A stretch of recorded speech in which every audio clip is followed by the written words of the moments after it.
Nous avons réuni les femmes et les jeunes des 18 quartiers du 4e arrondissement pour leur rappeler encore tout ce que le président Patrice Talon a fait pour nous à Porto Novo et que dans quelques jours nous avons le vote et qu'ils doivent sortir massivement pour aller témoigner de leur gratitude en portant le cachet sur le duo Talon-Talata. Le vote est un devoir citoyen et il est important que tout un chacun de nous sorte pour aller voter le dimanche.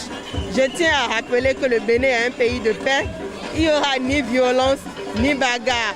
Sortons tous pour soutenir notre duo Talon-Talata. La population de Porto Novo, particulièrement, n'est pas une population ingrate. Nous avons bénéficié d'un développement sans nul pareil dans la ville de Porto Novo. Je ne voudrais pas citer les réformes courageuses, structurées et de développement que le gouvernement a mis en place. Je ne voudrais pas citer ici les infrastructures dont nous avons bénéficié.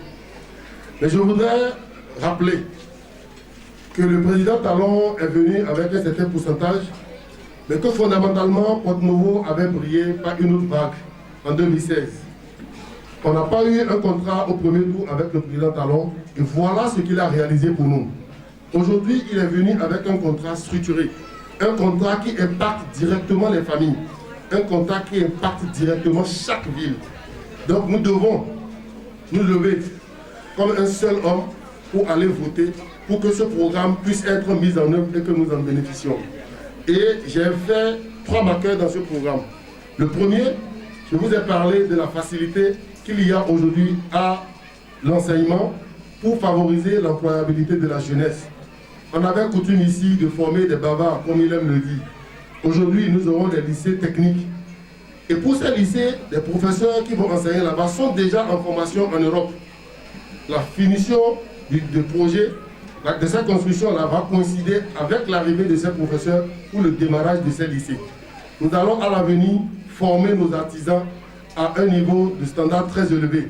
Les menuisiers seront des menuisiers standardisés, les mécaniciens, les plombiers, les soudeurs, on aura des finitions standardisées et on ne va plus former nos enfants pour venir gonfler l'effectif de la famille.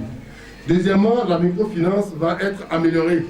On va partir des montants de 50 000 pour les montants plus élevés et surtout sans taux pour tous ceux qui vont prendre des crédits pour faire des transformations agricoles. Troisièmement, toute la population va être couverte par une assurance qui vous couvre en cas de maladie pour que vos frais de commerce, vos frais de business ne passent pas dans les soins. Et il a dit, toutes ces infrastructures ont été créées pour faciliter la mobilité, pour faciliter le développement et le commerce.